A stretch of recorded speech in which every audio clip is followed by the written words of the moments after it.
pajak penghasilan untuk badan seperti CV, PT, firma, kongsi, koperasi, kayak gitu. Apakah cuma itu? Tidak. Ada juga namanya bentuk usaha tetap, nanti akan kita lihat. Bentuk usaha tetap itu dipersamakan dengan badan. Badan di Undang-Undang Pajak itu berarti badan seperti pada umumnya yang kita tahu, orang awam tahu ya, kita tahu ada PT, Abadi, CV Sejahtera, atau Koperasi eh, Bumi Makmur, kayak gitulah. Kita biasa dengar tuh kayak gitu. Tapi kalau misalnya kayak mungkin ada yang pernah nonton Monster INC, Monster Incorporated, atau pernah dengar mungkin sering nonton drakor, ada Samyang Corp, atau sering nonton Malaysia, film Malaysia ada uh, Penang SDN BHD kayak gitu. Itu nama-nama extension perusahaan yang ada di luar negeri. Jadi kalau perusahaan di Indonesia, extensionnya akan PT, CV, firma, kongsi, koperasi, kayak gitu. Corp, INC belakangnya, terus ada SDN BHD, itu nama-nama yang tidak familiar di Indonesia karena memang bukan badan dalam negeri.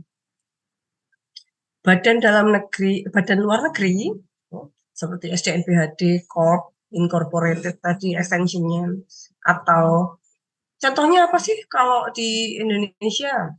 Google Incorporated, misalnya, Google LLC, ya benar Google LLC. Google LLC itu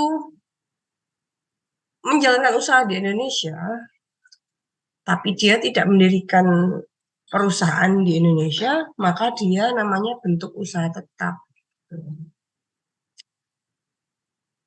Mungkin beberapa dari Bapak Ibu tahu, oh Google tuh punya perusahaan kok di Indonesia, punya PT Google Indonesia. Soal Google itu menjadi perjalanan panjang, perang Indonesia lawan Google untuk menegakkan uh, prinsip masing-masing sampai akhirnya terjadi perubahan undang-undang harmonisasi peraturan perpajakan dan merubah beberapa esensi aturan sampai dinaikkan ke ranah internasional. Agak panjang drama soal bentuk usaha tetap Google itu.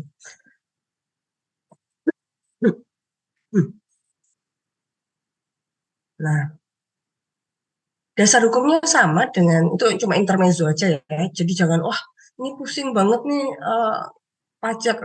Pasti apalagi hari Sabtu kan, wah Sabtu dari pagi sampai sore ngomongin undang-undang, peraturan Menteri Keuangan dan lain-lain. Mungkin ada yang kalau Sabtu kan udah panjang tuh. Ada yang pagi bisa dengerin, nanti siang ada acara, tiba-tiba ada undangan gitu kan. Hmm, sambil kondangan dengerin. Gitu. Nah, kok undang-undang aja yang dibahas. Nah, memang aturan uh, kita belajar pajak itu ya. Dulu saya waktu kuliah pertama kali, kebetulan saya di STAN dulu, itu pertama kali dapat materi KUP. Materi KUP lalu disuruh nyalin undang-undang beserta titik koma, spasi, koma, dan titiknya tanpa terkecuali. Nilainya akan dikurangi kalau saya sampai kurang menulis titik koma saja. Di situ saya mikirnya, apa sih ini belajar apa kayak gini kok ini amat. Tahu kan kalau pajak itu ngitung. Tahunya kalau pajak itu ngitung, hitungannya mana? Aku udah nyiapin kalkulator nih, kayak gitu. Nah, zaman dulu kalkulator. Ternyata memang pajak itu intinya bukan hitungan, bukan hitungannya.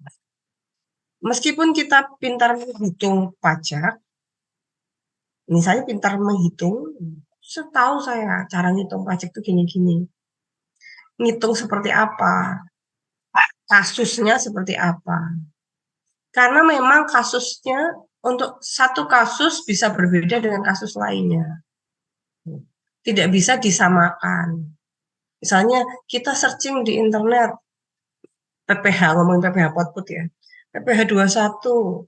Oh, gini cara ngitungnya. Tapi aturannya lihat dulu. Aturannya apa? Case-nya seperti apa? Kasusnya seperti apa?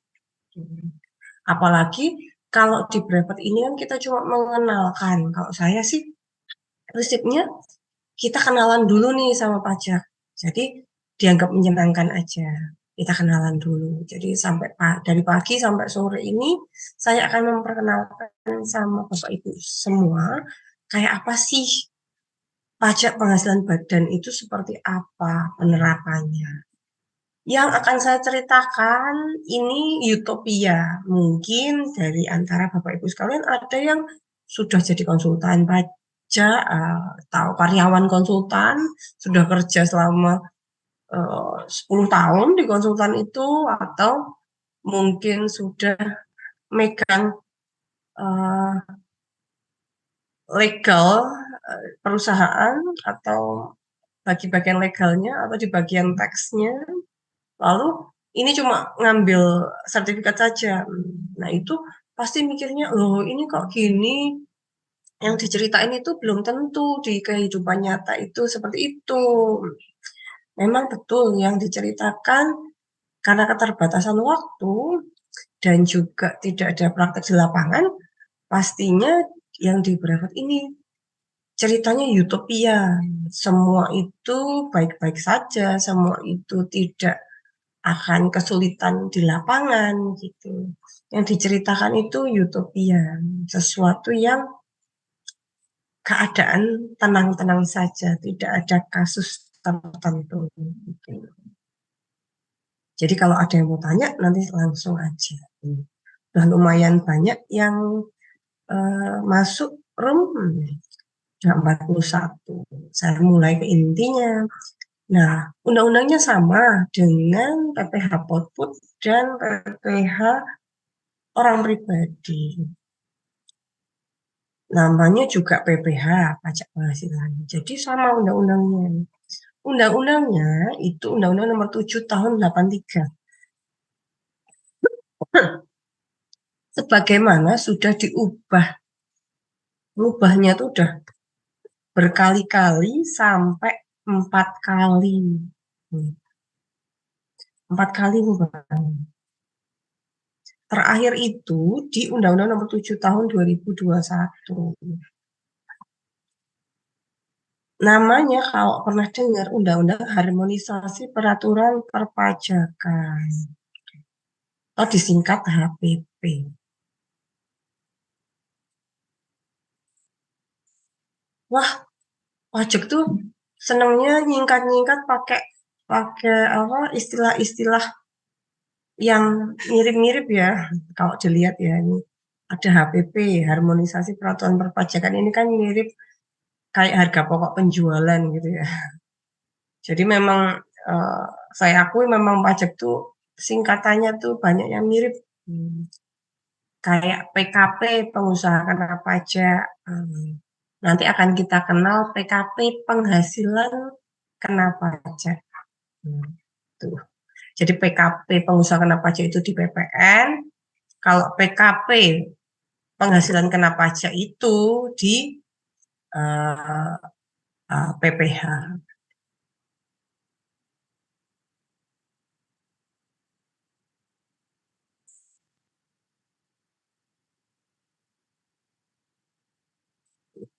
Ya, saya lanjut. Jadi 4 kali diubah. Ubahnya terakhir di Undang-Undang Nomor 7 Tahun 2021. Kalau ada yang penasaran kenapa nggak disebut sebagai Undang-Undang Nomor 7 Tahun 2021 saja. Kenapa? Kenapa masih disebut Undang-Undang Nomor 7 Tahun 83 tentang PPH sebagaimana diubah terakhir dengan Undang-Undang Nomor 7 Tahun 2021. Ini terjadi Karena di tahun 83 ada namanya tax reform pertama. Kalau dulu namanya bukan pertama ya, karena mereka nggak tahu kalau bakal ada tax reform atau reformasi perpajakan 1, 2, 3, sekarang sudah ketiga. Tax reform yang pertama di tahun 83 itu mengubah beberapa sendi eh, sendi-sendi perpajakan.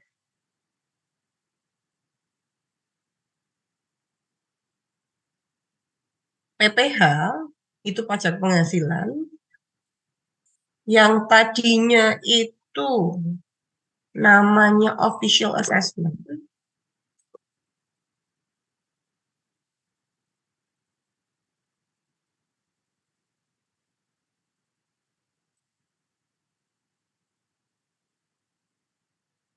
Diubah menjadi self assessment,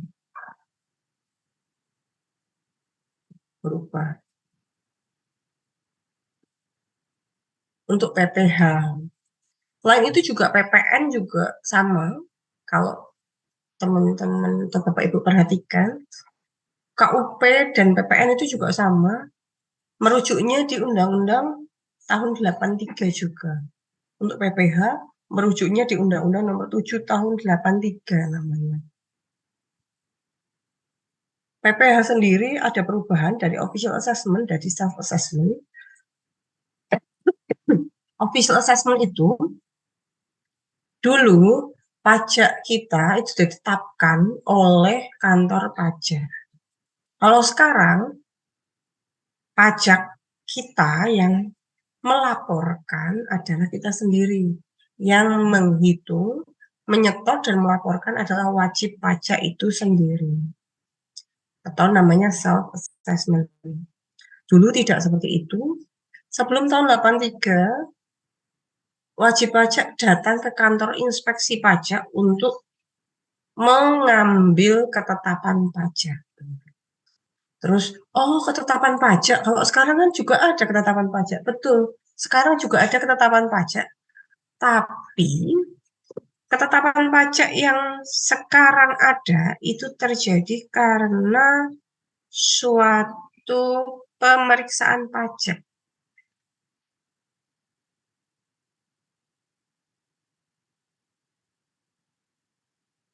Sekarang kalau self assessment itu sudah masuk, misalnya SPT masuk, lalu ada pemeriksaan pajak, lalu keluar SKP, surat ketetapan pajak, maka official assessment ini baru berjalan. Sekarang pajak tidak menganut official assessment, tapi mungkin bisa jadi di masa depan seperti itu. Dulu diubah, kenapa? Karena di masa lalu kantor inspeksi pajak itu menjadi suatu mekanisme yang kurang baik, dikarenakan ada persekongkolan antara Fiskus dan wajib pajak. Sebagaimana kita ketahui kan tahun 83 ya, 83 itu kan nggak ada big data dan lain-lain. Kalau sekarang kan oke mau official assessment, mau ngikut kayak IRS misalnya ya, IRS Amerika. Mereka bisa ngambil data kita, data tabungan, data penghasilan kita, terus data saham kita, gitu. Diambil, dipakai rumus, lalu akan kelihatan uh, penghasilan kita berapa, kayak gitu. Nah, masalahnya kalau zaman dulu tahun 83, big data itu nggak mungkin ada. Bahkan komputer aja mungkin 1, 2 buah ada, tapi tidak seperti sekarang. Bukan komputer yang seperti sekarang. Tidak bisa untuk mengolah data dalam jumlah yang besar dan terkoneksi dengan berbagai uh, apa banyak internet, banyak channel, terkoneksi dengan banyak channel gitu, tidak seperti itu zaman dulu. Makanya official assessment itu dihapus, tapi tidak menutup kemungkinan di masa depan akan keluar lagi official assessment jika pemerintah menghendaki.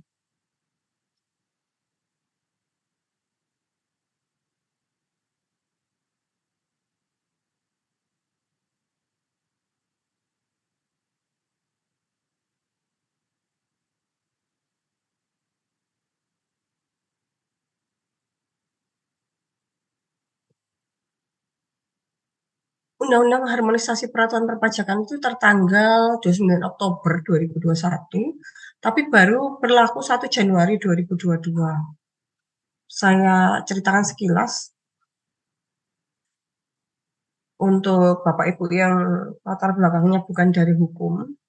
Jadi kalau membaca undang-undang itu yang kita baca pertama kali, kalau undang-undang baru ya, pertama kali kita baca judulnya. Lalu kita cari ke belakang sendiri sampai halaman yang ada tanda tangannya.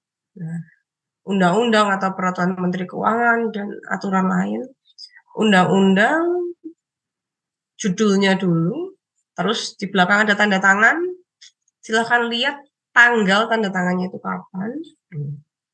Lalu kita naik ke atasnya sedikit, ada tanggal tanda tangan. Di atasnya lagi ada tulisannya peraturan ini atau undang-undang ini mulai berlaku tanggal.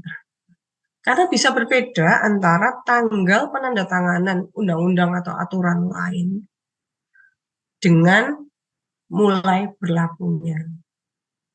Kenapa mulai berlaku itu penting? Karena pajak itu menganut lorong waktu. Jadi, sebelum 1 Januari 2022, itu jangan pakai undang-undang HPP. Karena undang-undang ini belum ada. Sama kayak kita misalnya kayak nonton film serial Doraemon, saya yakin pasti sudah pada nonton semua itu. Karena waktu saya kecil katanya materinya masih 30 tahun lagi ternyata. Saya ingat waktu kecil saya nonton Doraemon tuh katanya materinya masih 30 tahun lagi. Ya ampun, berarti sampai saya tua itu masih ada gitu kan. Doraemon itu kan ada lorong waktu tuh. Kalau dia kembali ke masa lalu 20 tahun sebelum 20 tahun sebelumnya, itu Nobita itu nggak bakal lihat dia ada karena memang belum ada. Sama dengan aturan pajak juga. Aturan pajak itu daluarsanya 5 tahun. Nah, 5 tahun. Ini tahun 2023 nih. Tahun 2023 ya sekarang posisinya. Kantor pajak itu akan ngotak-atik pajak 5 tahun ke belakang.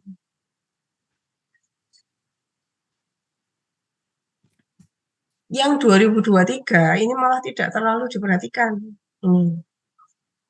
Tidak terlalu diperhatikan. Yang akan diperhatikan malah 5 tahun sebelumnya. Yaitu 2022, 2021, 2020, 2019, dan 2018. Ini yang akan dilihat. 2018 ini sudah daluarsa, mulai berjatuhan. Yang Desember, gitu. Dan Desember juga sudah berjatuhan di tahun 2023. Karena sekarang sudah bulan Desember. Ini sudah berjatuhan. Karena sekarang sudah Desember 2023, maka Desember 2018 juga mulai berjatuhan semua daluarsa pajak ini. Nah, kalau teman-teman nanti dapat surat dari kantor pajak untuk membetulkan pajak di tahun 2021 atau 2020, maka jangan pakai aturan di Undang-Undang HPP karena belum ada. Itu konsepnya. Di dalam Undang-Undang Penghasilan adalah tambahan kemampuan ekonomis yang diterima atau diperoleh wajib pajak. Jadi ini tambahan kemampuan ekonomis. Ini belum tentu uang.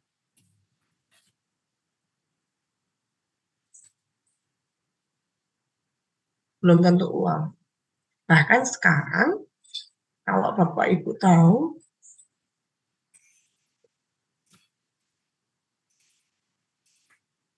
natura atau kenikmatan itu sekarang jadi objek pajak. baik yang berasal dari Indonesia maupun luar Indonesia. Ini namanya konsep worldwide income. Jadi penghasilan yang berasal dari Indonesia dan luar Indonesia itu dipajaki di Indonesia nantinya. Yang dapat dipakai untuk konsumsi atau menambah kekayaan wajib pajak dengan nama dan dalam bentuk apapun. Karena ini bahasa undang-undang, kalau ada yang bertanya-tanya misalnya selama ini, kok bahasa undang-undang itu kok ngawang-ngawang banget ya. Ngawang-ngawang tuh kayak di awang-awang gitu. Nggak nancep kata-katanya itu kenapa kok ngambang gitu. Ternyata memang bahasa undang-undang itu eh, dibikin ngambang agar aturan di bawahnya gampang diterapkan. Agar celahnya itu besar di dalam aturan bawahnya. Aturan bawahnya apa? Kalau Bapak Ibu sekalian mungkin baca undang-undang itu, undang-undang aja udah tebel. Jangan salah, di bawah undang-undang itu masih banyak aturan lain. Untuk pajak, itu kalau kita belajar,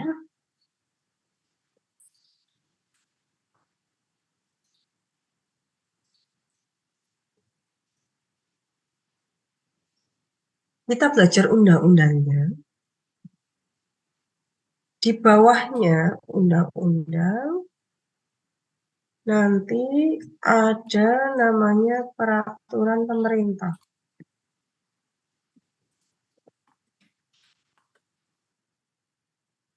Di bawahnya peraturan pemerintah, nanti ada peraturan Menteri Keuangan. Di bawahnya peraturan Menteri Keuangan, itu ada peraturan Dirjen Pajak. Di bawahnya peraturan Dirjen Pajak, itu ada surat edaran Dirjen. Dan ada surat Dirjen. Seperti ini.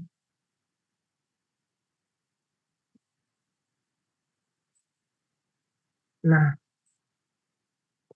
lalu di atasnya undang-undang ada apa? Ini mungkin kalau buat anak hukum, wah nggak kayak gitu, harusnya mungkin lebih panjang lagi ya. Misalnya cuma memperkenalkan bagi yang bukan anak hukum, saya juga bukan orang hukum, seperti apa sih? Kenapa sih kok aturan pajak itu kok jelimet? Gitu.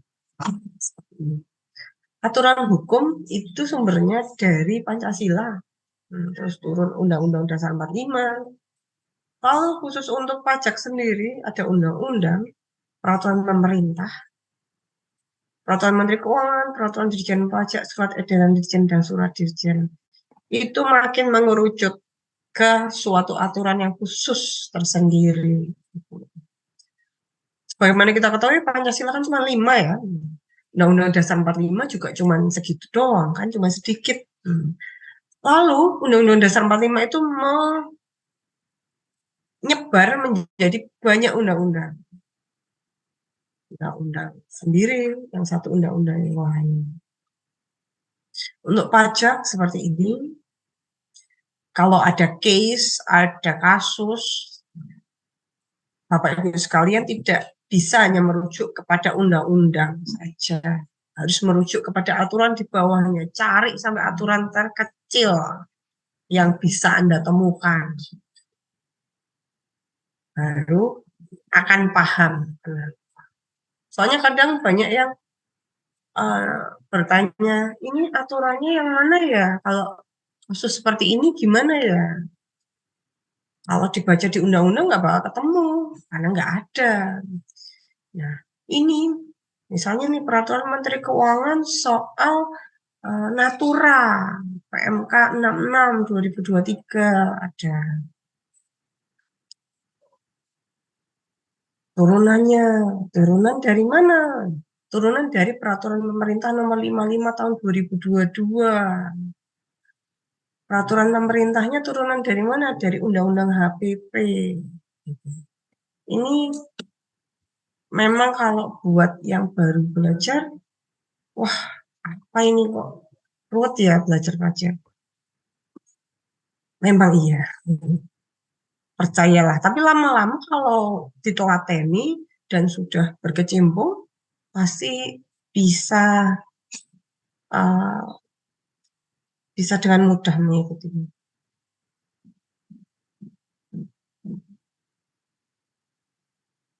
Nah, contohkan ya, Undang-Undang Harmonisasi Peraturan Perpajakan, itu di bawahnya ada PP 55 tahun 2022.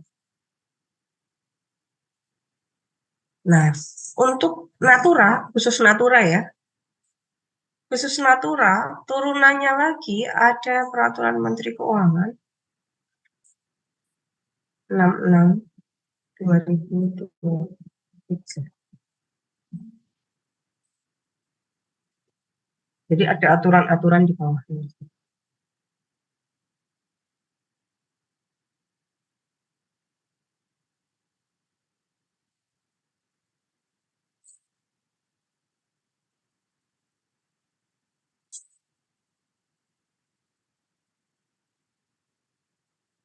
Karakteristik pajak penghasilan itu pajak subjektif yang merupakan pajak langsung. Jadi orangnya tuh langsung kerasa gitu kalau kena pajak. Beda dengan PPN.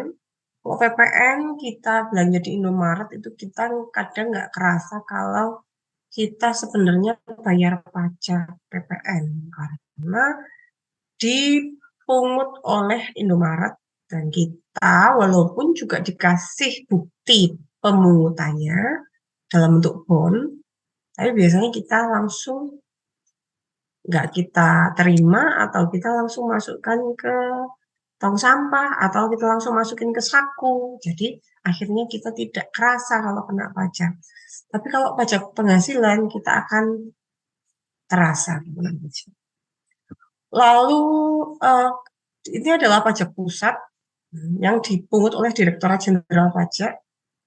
Sebagaimana ada pajak daerah seperti pajak bumi bangunan, lalu ada pajak reklame misalnya atau pajak restoran itu pajak daerah. Lalu sistemnya ada dua yang berjalan beriringan. Ini dua sistem pajak penghasilan yang berjalan bersamaan. Self-assessment dan withholding. Untuk self-assessment, wajib pajak itu harus menghitung, membayar, dan melaporkan pajaknya sendiri.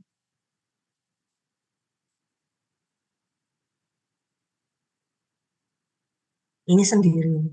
Hitung, membayar, dan melapor pajaknya sendiri. Dan withholding ini yang teman-teman, Bapak Ibu sekalian sudah belajar di PPh Potong Pungut.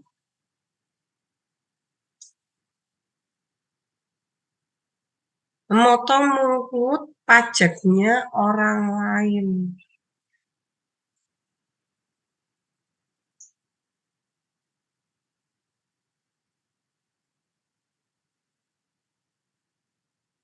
Potong pungut pajaknya orang lain.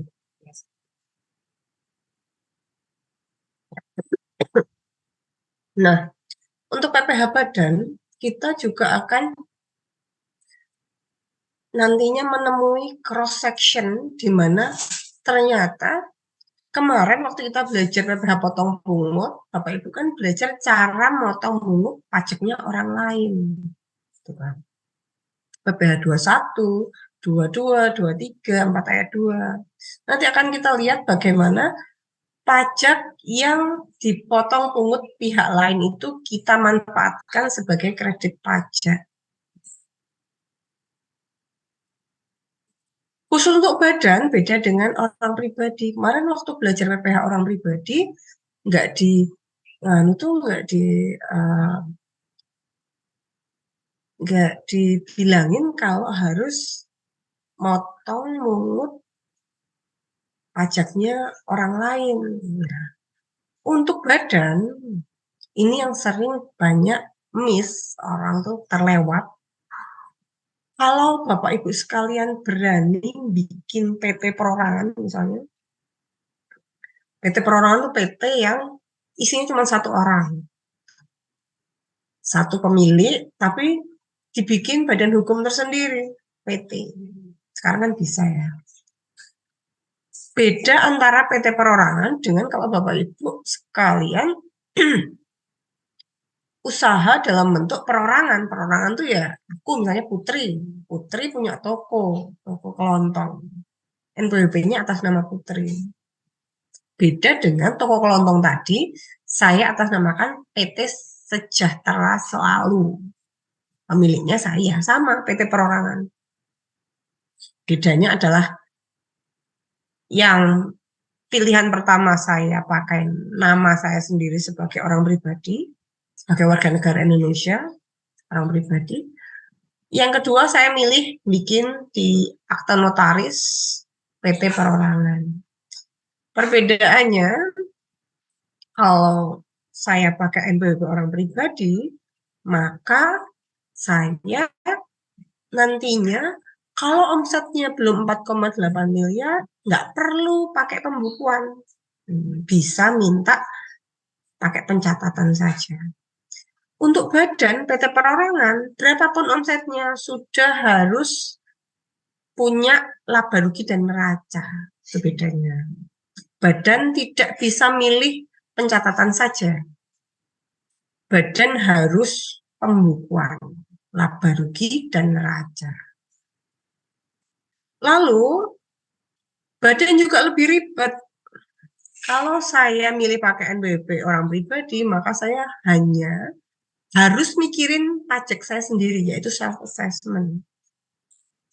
Jika saya memilih membuat PT perorangan, maka saya harus mikirin pajaknya orang lain, yaitu saya harus melakukan withholding atau potong pungut pajaknya orang lain. Misalnya saya punya karyawan, terus saya melakukan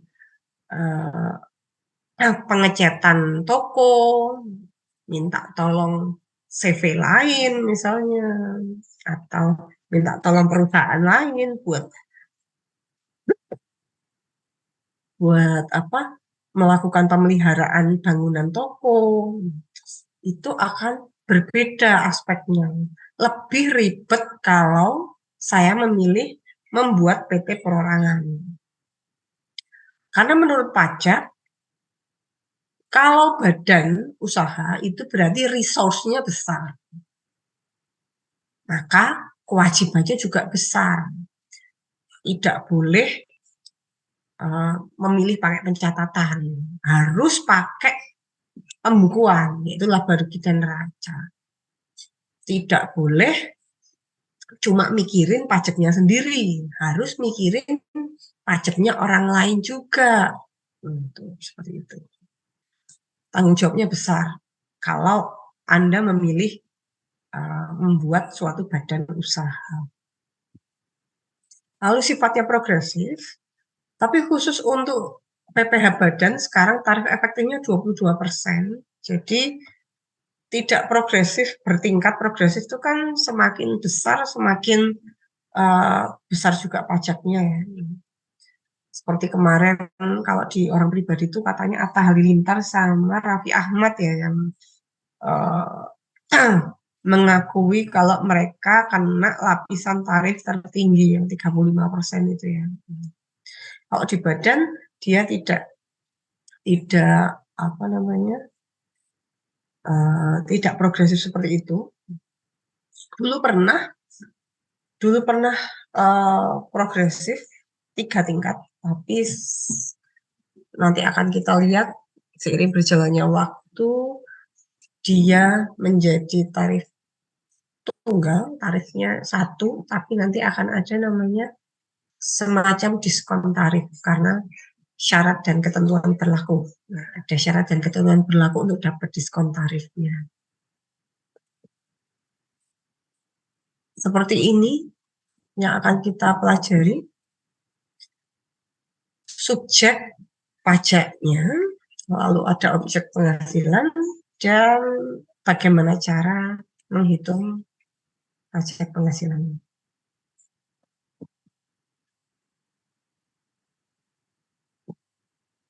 Pengertian badan adalah kumpulan orang dan atau modal yang merupakan kesatuan, baik yang melakukan usaha maupun tidak melakukan usaha. Meliputi ini seperti ini, PT, CP, BUMN, BUMD, firma, kausi, koperasi, dana pensiun, dan lain-lain yang Bapak Ibu semua pasti pernah mendengar nama-nama ini. Ini badan dalam negeri Indonesia. Dan juga ada bentuk usaha tetap. Ini adalah bentuk usaha yang digunakan oleh orang pribadi yang tidak bertempat tinggal di Indonesia atau bertempat tinggal di Indonesia tidak lebih dari 183 hari.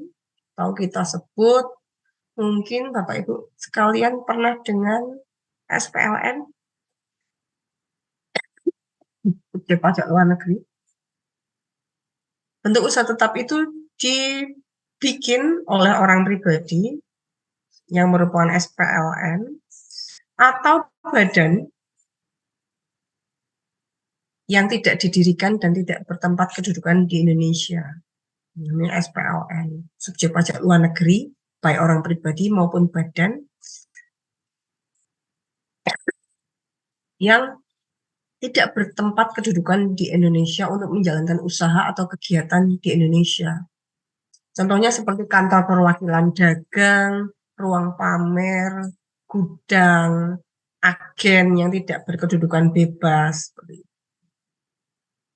Ada beberapa kriteria bentuk usaha tetap. Nah, khusus untuk bentuk usaha tetap ini, Bapak Ibu sekalian, nanti akan lebih diperdalam di brevet C. Mungkin kalau ada yang tertarik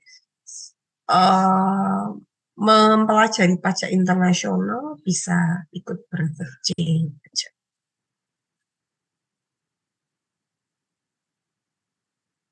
Lanjut ke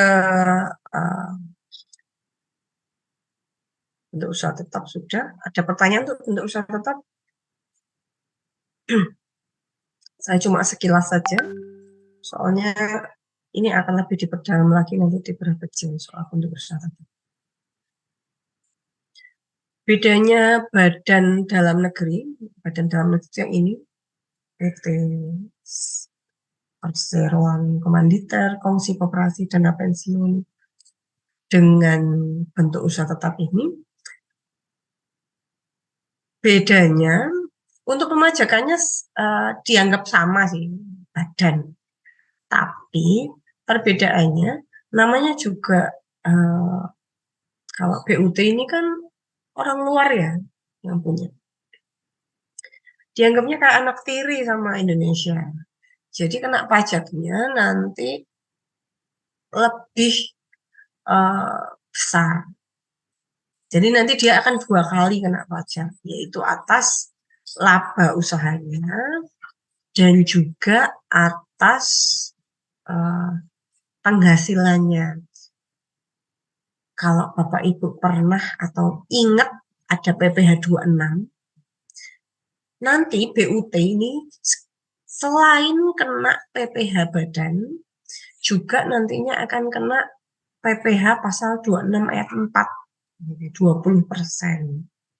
Jadi semacam sudah jatuh tertimpa tangga gitu. 2 kali kenanya untuk usaha tetap. 2 kali kena pajaknya.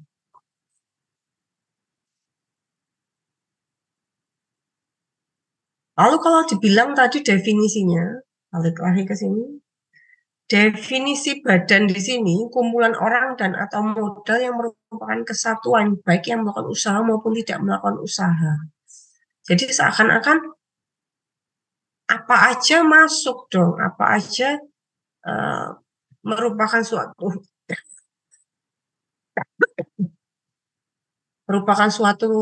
badan dong. Berarti kan kumpulan orang dan atau model apapun itu harus punya NPWP badan dong. Ternyata ada loh yang dikecualikan. Ada yang dikecualikan yaitu bukan subjek pajak badan. Yang pertama, kantor perwakilan negara asing. Contohnya kedubes, atase militer, atase perdagangan, gitu. Asasnya timbal balik. Asas timbal balik itu berarti kedubes Indonesia di negaranya sana, misalnya nih, kedubes sekarang yang lagi nge-hype Palestina ya.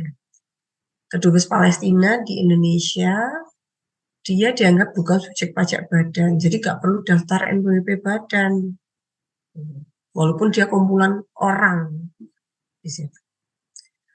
Kedubes Indonesia di Palestina juga harus diperlakukan sama, asas timbal balik. Lalu juga ada kumpulan orang, tapi bukan subjek pajak badan, tidak perlu daftar NPWP badan, adalah organisasi internasional seperti PBB dan anak-anaknya, itu UNESCO, UNICEF, WHO. Lalu juga organisasi lain di mana Indonesia jadi anggotanya, seperti OECD, G20 misalnya. Yang penting Indonesia jadi anggotanya.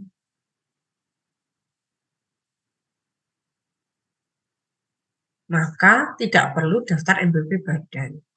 Syarat lain lagi, dua ini, kantor perwakilan negara asing atau organisasi internasional ini juga cuma menjalankan usaha atau menjalankan kegiatan di bidangnya saja.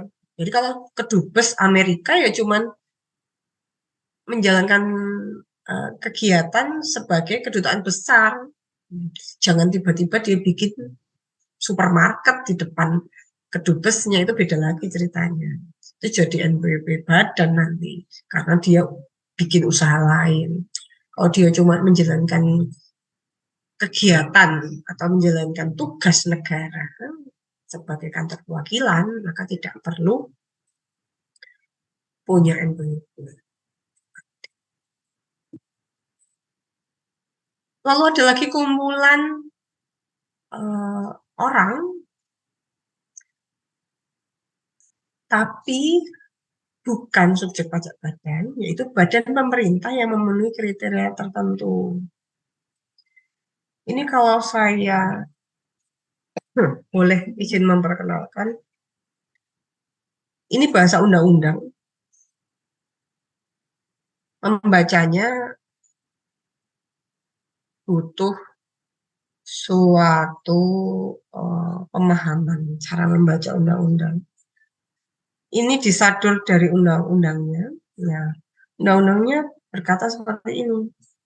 Titik komanya dan tulisan ini masih dipertahankan. Ini harus Bapak Ibu perhatikan.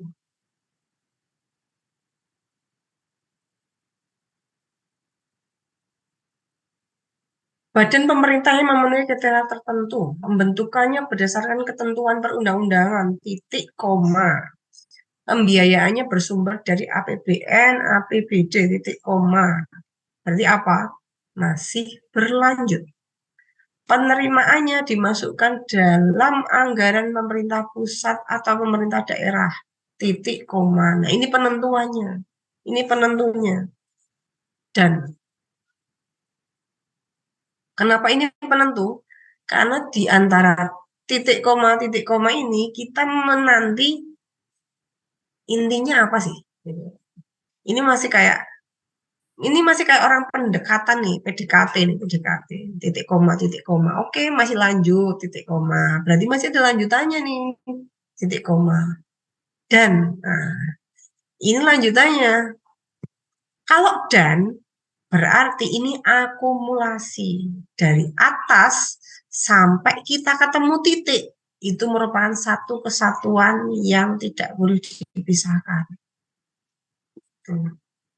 Tidak hanya untuk pasal ini ya, untuk pasal lain, mungkin Bapak Ibu sekalian nanti baca peraturan Menteri Keuangan atau baca peraturan pemerintah yang seperti ini, cara membaca ini perlu dipedomani. Beda lagi kalau ini bukan dan, tapi atau. Kalau ini tulisannya atau, maka semuanya menjadi opsional. Semuanya menjadi kepisah-pisah sendiri-sendiri. Bedanya seperti itu. Badan pemerintah yang memenuhi 4 kriteria ini, nggak boleh satu hilang ya. Kalau satu hilang berarti, misalnya nih, badan pemerintahnya dibentuk berdasarkan perundang-undangan. Pembiayaan jadi APBN atau APBD, penerimaannya dimasukkan dalam anggaran pemerintah pusat atau daerah, tapi nggak diperiksa aparat pengawasan fungsional negara. Ini apa sih? Nggak diperiksa BPK, nggak diperiksa BPKP, kayak gitu. Maka badan pemerintah ini harus jadi subjek pajak badan, harus daftar NPWP badan. Gitu.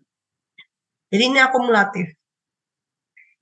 Ceritanya, badan pemerintah, contohnya seperti apa? Mungkin Bapak Ibu pernah sekolah di negeri,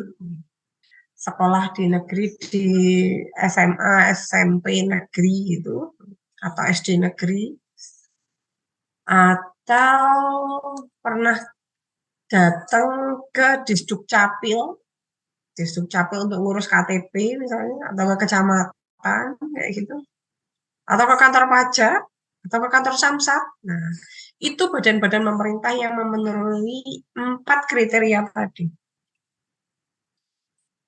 Nah, pembentukannya dibentuk berdasarkan perundang-undangan. Jadi bikin kantor pemerintahan itu nggak bisa asal, harus ada aturan undang-undangnya dulu, baru dibikin instansinya, namanya ada instansi vertikal, lalu dibiayai dari APBN, APBD. Kalau Bapak Ibu datang ke kantor pajak atau Bapak Ibu sekolah di SMA negeri itu, kursi yang didudukin, meja itu dibayar pakai APBN atau APBD. Lalu jangan salah, penerimaannya atau hasil dari kegiatannya itu dimasukkan ke APBN atau APBD lagi. Kayak kita ke Samsat gitu, uang yang kita bayar masuk ke APBD provinsi. Lalu jangan salah, mereka pemerintahan tadi, walaupun SMA negeri misalnya, Samsat, atau Direktorat Jenderal Pajak, itu pembukuannya diperiksa oleh BPK. Kalau instansi pusat BPK. Kalau daerah biasanya ada namanya BPKP. Jadi badan pemerintah tadi akan membuat suatu namanya akuntansi pemerintahan. Akuntansi pemerintahan tadi akan diperiksa oleh BPK atau BPKP tadi. Diperiksa oleh aparat pengawasan fungsional negara tadi. Itu. Kalau 4 syarat ini jalan, maka dia bukan subjek pajak badan. Khusus untuk badan pemerintah perlu saya perkenalkan satu lagi istilahnya. Terus gimana kalau badan pemerintah itu nggak punya NPWP? Terus gimana PNS nggak bayar pajak dong? Karena nggak dipungut. Dipikirkan gitu. Untuk badan pemerintah,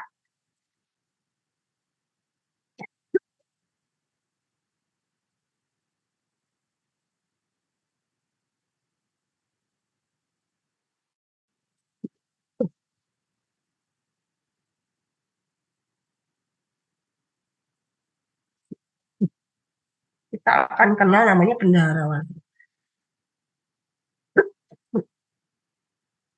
Ada namanya NPWP Bendahara Pemerintah.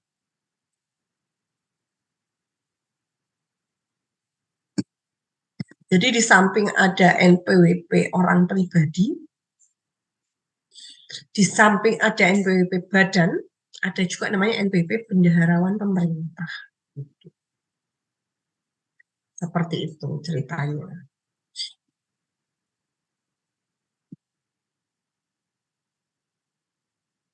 Untuk formulirnya namanya formulir 1771 dan harus dilampiri dengan neraca dan laba rugi.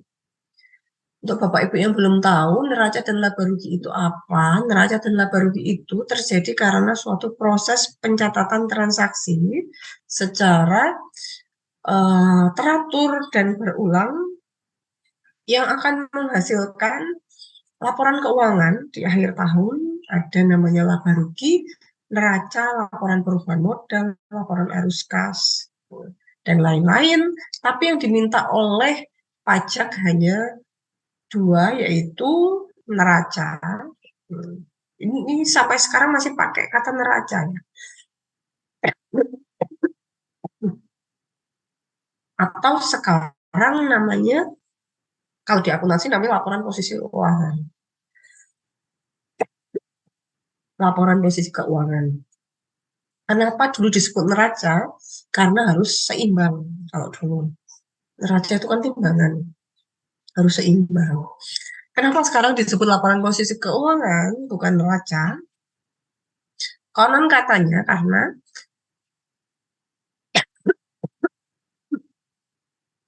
untuk sekarang bisa dimungkinkan suatu laporan posisi keuangan atau neraca itu tidak balance, tidak seimbang.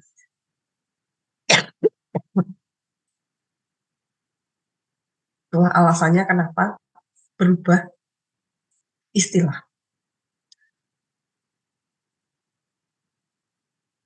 Dan laba rugi juga tinggi.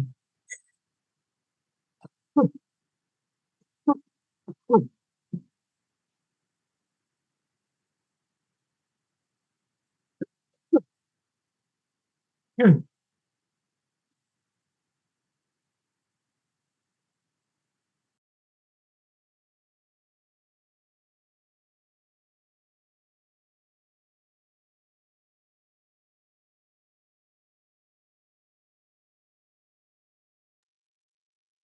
Hmm. Ini apa? Mohon maaf ya, memang sedang batuk saya. Mungkin bagi yang belum dengar di awal, saya sedang mengalami apa gangguan. Mohon maaf kalau Bapak Ibu terganggu. Mungkin nanti kalau batuk saya matikan mic-nya terlebih dahulu sebentar biar Bapak Ibu tidak terganggu dengan suaranya. Ternyata semakin saya banyak ngomong, semakin apa keinginan batuk itu semakin bertambah. Semoga tidak mengurangi konsentrasi Bapak Ibu sekalian. Boleh bertanya nggak, Bu? Oh ya Pak, Pak Setiadi nggih. Monggo. Saya, Bu, terkait dengan tadi yang bentuk usaha tetap ya, itu kan orang luar negeri atau badan luar negeri. Apakah mensyaratkan perwakilannya ada di Indonesia? Contoh misalkan SpaceX-nya Elon Musk, kalau dia mau mendapatkan pendapatan dari orang Indonesia, itu apakah bisa dari sana dia langsung apa meminta, misalkan Elon Musk punya royalti atau hak cipta kita pakai itu. Apakah itu maksudnya seperti itu yang bentuk usaha tetap. Jadi langsung saja karena dia badan usaha luar negeri langsung ngambil pendapatan dari Indonesia, terus orang di pemerintah Indonesia itu memberlakukan pajak badan dan PPh 26 tadi ayat 4 dengan cara seperti, atau disyaratkan harus membuka kantor perwakilan dagangnya dulu atau kantor SpaceX atau perusahaan yang asing itu di Indonesia dulu. Terima kasih, Bu. Terima kasih Pak Setiadi. Ya, kebetulan sudah advance nih Pak Setiadi pasti.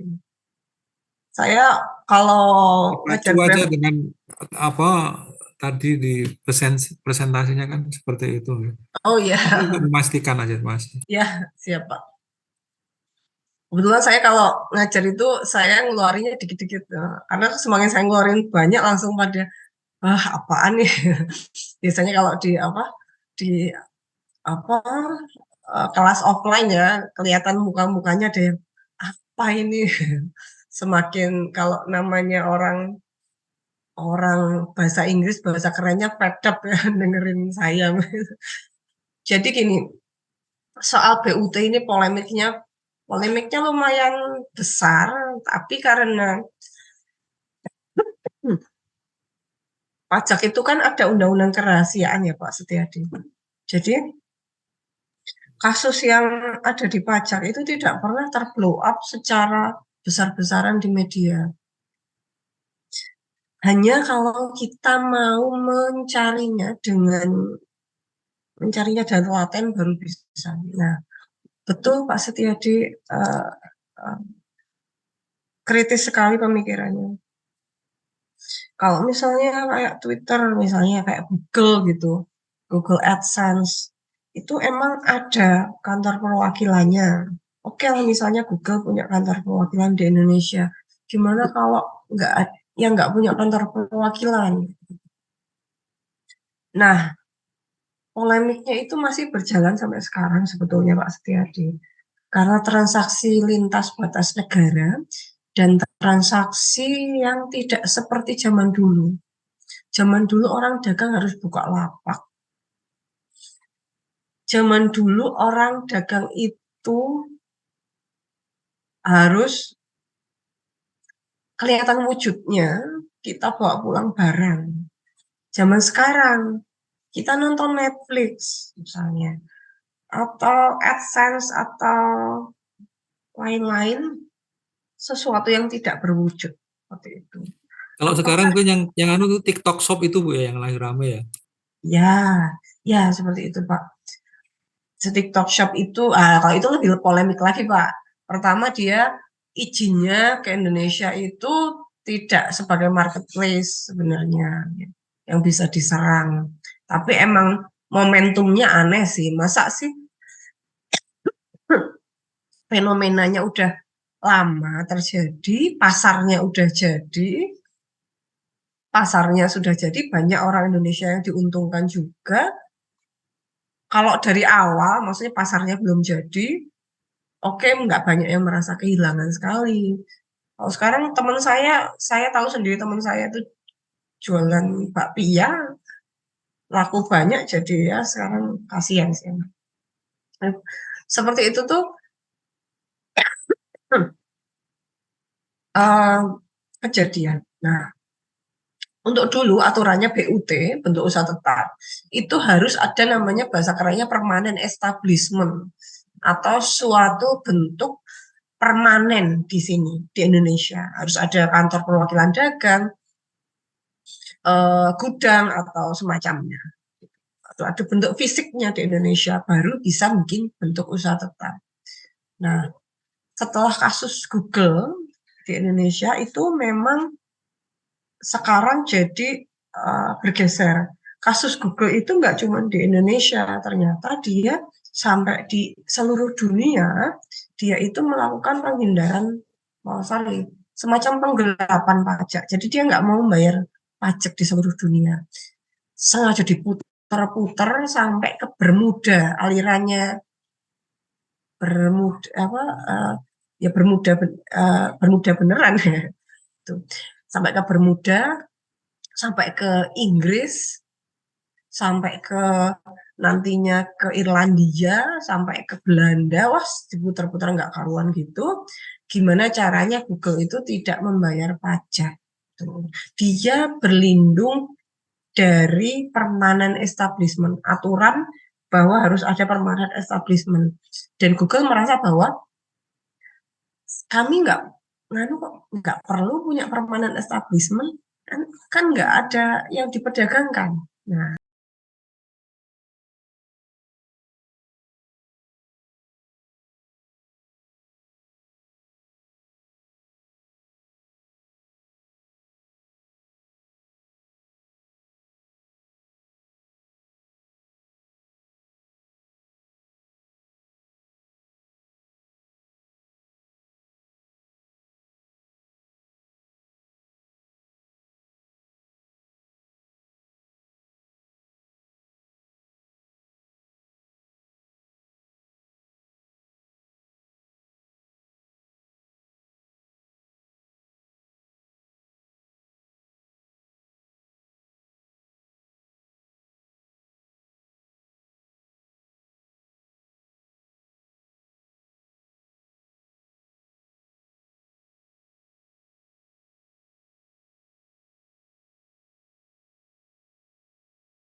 Menteri Keuangan tersebut